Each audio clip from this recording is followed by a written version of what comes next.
Hey, what's going on, everyone, and welcome back to another episode of Just My Opinion for My Power, Book 3, Raising Kanan, Season 2, Episode 5. Guys, we are halfway there. Can you believe it? Titled, What Happens in the Catskills? Rock focuses on mother-son bonding with Kanan in the Catskills, but they're interrupted when business follows them. Crown disrespects Lou, bringing their simmering beef to a boil. Burke digs into Howard's past.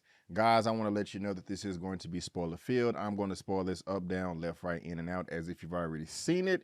You have been warned, and if you happen to like the video, please go ahead and give me that thumbs up and subscribe to the channel, helping me reach my next milestone of 50,000 subscribers.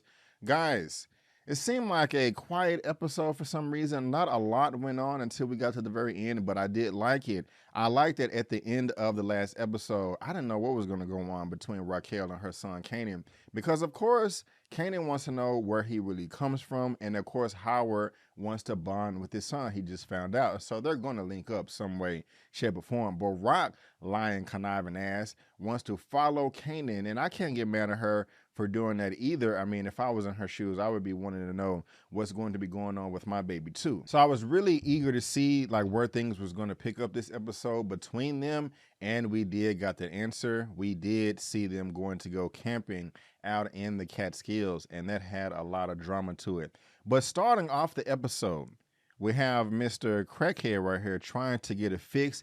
He counting that money like, hey, I got enough money. Let's do the darn thing. And I'm like, bro, I'm thinking Marvin was going to shoot him or something. Like, bro, I told you that we closed. Like, get out of here, you know? And I didn't know what was going on at first. I'm thinking like, okay, what are you doing, Marvin? Are you making some type of super drugs or something to where you need that suit? I mean, you have on all types of trash bags and gloves and duct tape. And then I remembered, oh, yeah, you're probably trying to get rid of that body that you left in the wall. And I kind of just thought that they would have gotten rid of this a long time ago. I mean, like, you know it's going to stink. You know you couldn't leave it there forever. You know what I'm saying? So that was just kind of bizarre to me. But God, yeah, this was gross. This was gross as hell, man. Like, I would have been had to be, yeah, that's the facial expression for the ages right there. I would have been had to be like head to toe and all of this garbage right here to deal with a dead body like that. I mean, you know they smell like the rottenest, dookiest smelling doo-doo known to, oh God, I can only imagine how bad that stink. And then the head, oh, oh God, that's gross. That's gross. I wouldn't be able to do it. I would not be able to do it. I'm like, Rock, I'm sorry. I'm putting in my 2 weeks. I need to transfer, do something else, but I can't be getting rid of dead bodies. But again, I mean, it is Marvin's fault anyway, because he is the one that I think killed that man. I can't remember all the details, but you guys let me know what you think about that. And could you have do something like as gross as that? Because I couldn't. But this next scene right here, we got it between Raquel and Kanan. And I didn't know how she was going to react. She can only be nice because she knows that Kanan knows the truth right now. You know what I'm saying? So she's like, I can't be mean to him. I can't be ugly. I can't be rude. And of course, you shouldn't be doing that anyway. Just like, I'm going to be rude just because. No, I mean, be nice. But, you know, she has no ammunition right now, you know, because she's lying. She's caught up in her lie. Now, when I first saw these cops right here, I first thought that these were cops, but they're not cops. These are salesmen from the Italian mob boss that is robbing Rock of all of her product every time they try to move into different parts of Jersey, or yeah. And I didn't know what was going on. For the longest, I thought those was cops, but they wasn't. And old dude is super racist. I mean, the dude in the driver's seat, you know, he's indifferent. But the other one was like, oh my God, one of those licorice sticks, you know, try to date, like, bitch, get out of here. You suck, racist ass, you know. But anyway. But Kanan is not feeling this trip going with his mom to camping or whatever, the Catskills, as he's telling Juke right here. And I don't blame him, you know. It's kind of annoying to me that Juke is feeling his head. It's like, no, you can't trust your daddy, because he also brought it up. But, you know, she doesn't know any better. Just a little bit frustrating. But I got to say, I'm loving all this hair that we getting from her, all that she had pinned up. No, let the hair shine. Let it hang down low. I'm loving it. I'm loving it. I'm loving it. Now, one of the things I'm looking forward to most is Marvin making up with his daughter, Juke, Haley Kilgore. And I really want that to happen, but, you know, it's not. I was really sad when he was able to see her through the window right here, and she just didn't want to talk to him. Like, hey, I want to stay over here with Rock instead of living with you. Again, I don't blame her, but Marvin, keep doing what you're doing, bro. It's going to take you a long time for her to come back around. So keep doing what you're doing. It's going to be okay. But this next scene right here, y'all, Crown was about, did y'all think Crown was going to shoot him?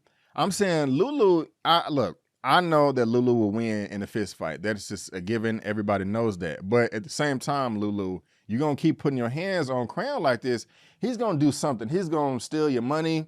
He's going to have sex with your next girlfriend. He's going to get in his car or run you over. And he may even shoot. I don't know. I mean, you called it right here talking about you ain't going to do it, and he didn't.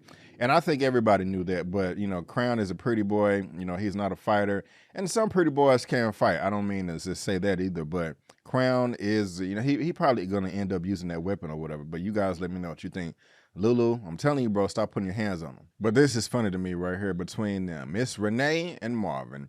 Marvin and Miss Renee, and they look like a little great couple together. You know, Marvin, I just wanted to take some time and spend with you alone.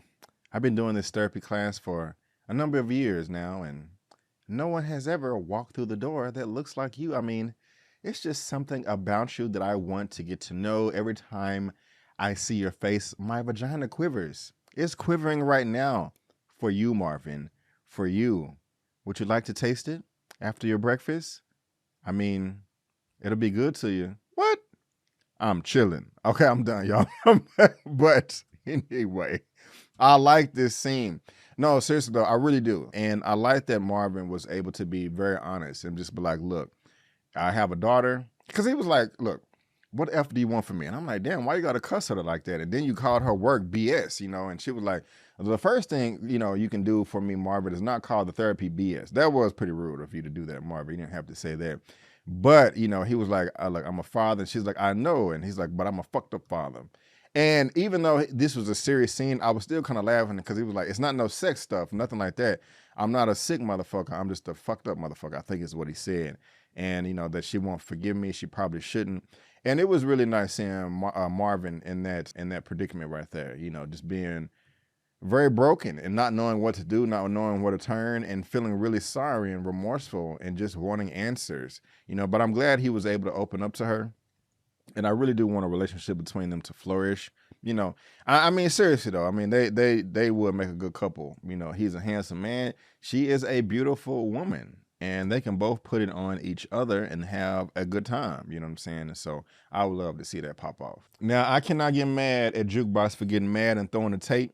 You know, I'm glad that they didn't box or squab or whatever. They said a few words to each other and realized, okay, hey, who is the common denominator here? And they walked away. I don't want to see two black women fighting over misunderstanding, you know what I'm saying? Now look at your boy Marvin here. He's staking out this white lady. I forgot her name from the first season. She's the one that ratted him out and got him in this predicament. But we got Captain White Supremacist right here like, hey, Negro boy, you don't belong in this neighborhood. We got to clean it, keep it clean and fresh from all you Negroes and your bag of potato chips. And, you know, I wish Marvin would have farted and it went directly into his nose. But, you know, I like his reaction. I mean, look at his face right here. He was like, hey, I'm just chilling. I was driving. I wanted to take a break and, you know, get my little snacks. And, you know, would you like some? I only got a few left. I like Marvin for all that. That's pretty cool. A lot of cops really just piss me off. You know, just leave people alone. Leave people alone. Leave people. They don't. Anyway, no, I'm going to go ahead and say it. They approach you and then I'm fearing my life. Well, leave me alone. Walk away. But I don't want to. Anyway, I'm done with that. I'm done with that right there. But they end up at the resort, at the camping site. And these dudes here are obvious as hell. Like, bro, you don't want to let up the window and get these things tinted or whatever. I mean, damn, that's just crazy to me. You know what I'm saying? It also really breaks my heart that they had a somewhat of a fallout right here. Lou did what he needed to do and apologize, and that's great. I mean, he's caught up, he messed up, he should have said something to her, but he didn't. And I don't know the best way to spin this. I mean, the thing is, he just should have been upfront with her from jump, but he wasn't. And Drew definitely has the right to be upset and have her feelings hurt. You know, my feelings would be hurt too. But at the same time, this is reality. I mean, Juke, you are a beautiful woman, and you don't need to look like a hoochie, like I said last week, but you definitely need a makeover.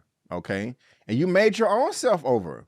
Like, that doesn't make sense to me. Now that I think about it, I didn't even think about this. And we're going to get there because y'all know that I'm talking about the scene in church, but you made yourself over right there. So why can't you do it?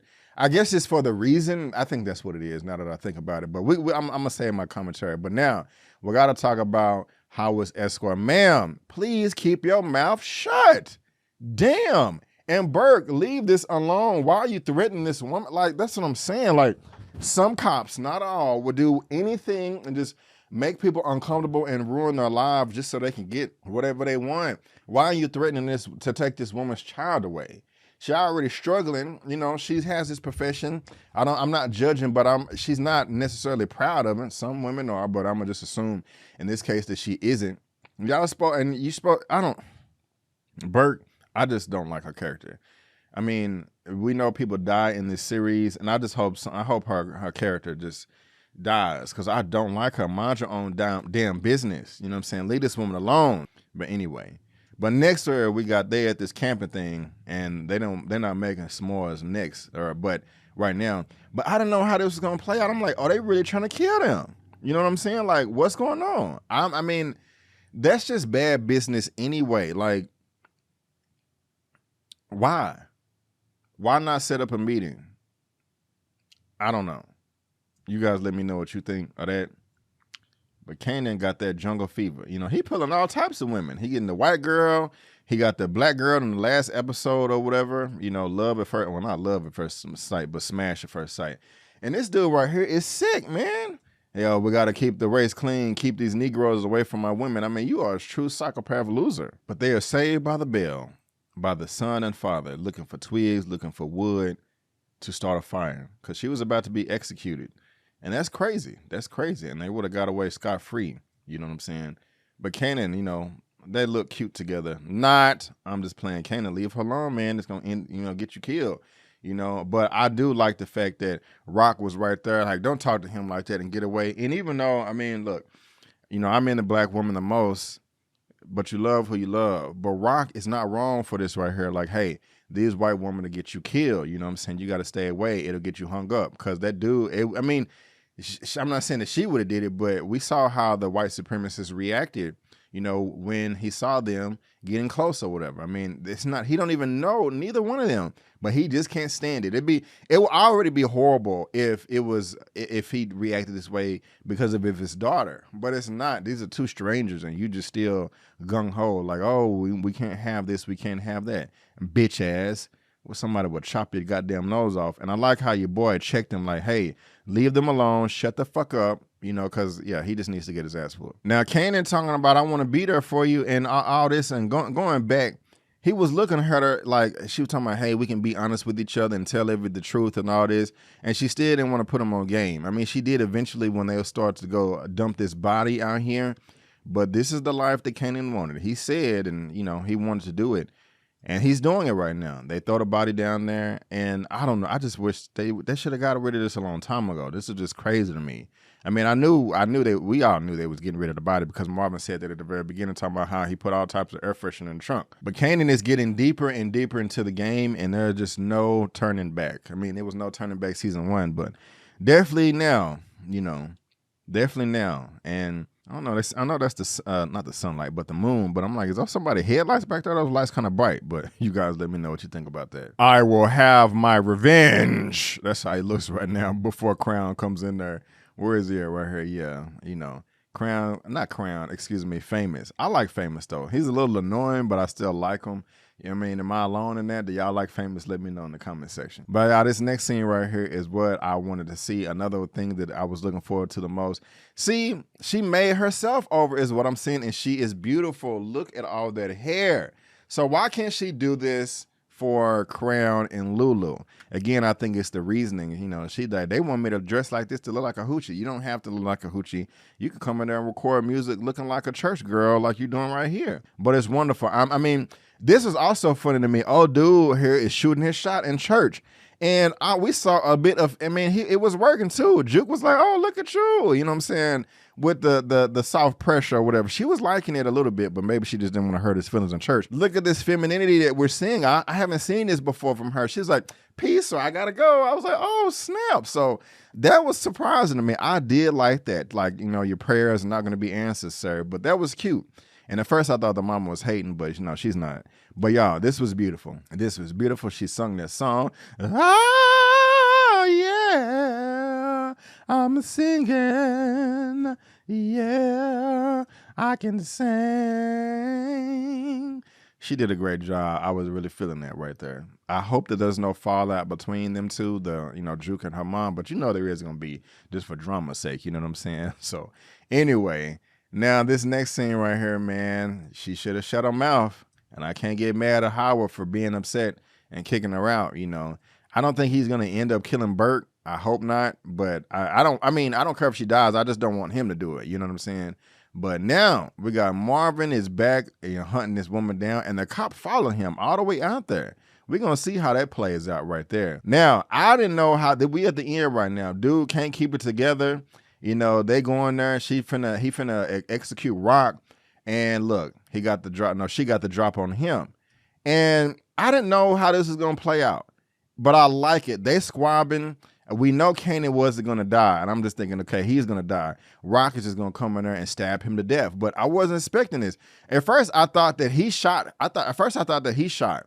He killed his dude, but he just shot in the leg. And then Rock was smart and be like, look, we don't, and plus we got this witness right here. We don't need to, nobody needs to die right now. Nobody needs to die. Let's just call it a draw and come back for round 2 or round 3 later. That is the smartest thing. I mean, not even if there was not a witness of this white girl right here, it still would have brought this too much drama if a dead body was left on the ground, no matter whose side it was on. It would have caused problems for either this side or A or both. And nobody needs that right now. Just call a draw and be like, let's just set up a meeting so that we can all go home. Because there's no other way. If somebody else dies, if somebody dies right here, nobody's going to go home. It's just impossible. So this was the best way to conclude this right here. You know what I'm saying? And I like that. And I only thing I wish is that I wish the dude that shot him, his partner, I wish he would have went over there and beat his ass like, you stupid mother effer, you messing up. That would have been great. But, this was the smartest move. And then they're headed out of here. They're headed home, and we're going to see exactly what happened next time. But y'all, I enjoyed this episode. I did. I really did, for 2 reasons. Jukebox is the common denominator. Her rekindling the relationship with her mom, and also Marvin and everything that has to do with Marvin, because I can't wait to see that. Even though it was no talking between them, her just looking through the window like that was enough for me. You know what I'm saying? Marvin is one of my favorite characters, and I want him to win. I really, really do. I really, really do. We don't even know if he died or whatever. He could have just, what I'm talking about in the normal Power show. What if he lives and just wanted to get out the drug game? You know what I'm saying? That would be dope. But guys, that is just my opinion. I want to thank you so much for tuning in. If you did enjoy this video, please go ahead and give me the thumbs up and subscribe to the channel. And if you do subscribe to my channel, this is what you're going to get. Well, first, I have uploaded a lot of trailer reaction videos today. Also, I have the Woman King fresh out of theater reaction. My full review will drop for that next week. Also, I have End of the Road review with Queen Latifah and Ludacris on Netflix as well. But you're going to get movie reviews, spoiler movie reviews, series reviews. I got the Ring of Power, Mike Tyson Hulu, Cobra Kai Season 5, a weekly movie news roundup show, and interviews and all shows that I'm covering right now, including Power, Book 3, Raising Kanan. But guys, again, I just want to thank you so much for tuning in. And before you go, don't forget that my name is Brandon Keith Avery, and that's just my opinion. Peace.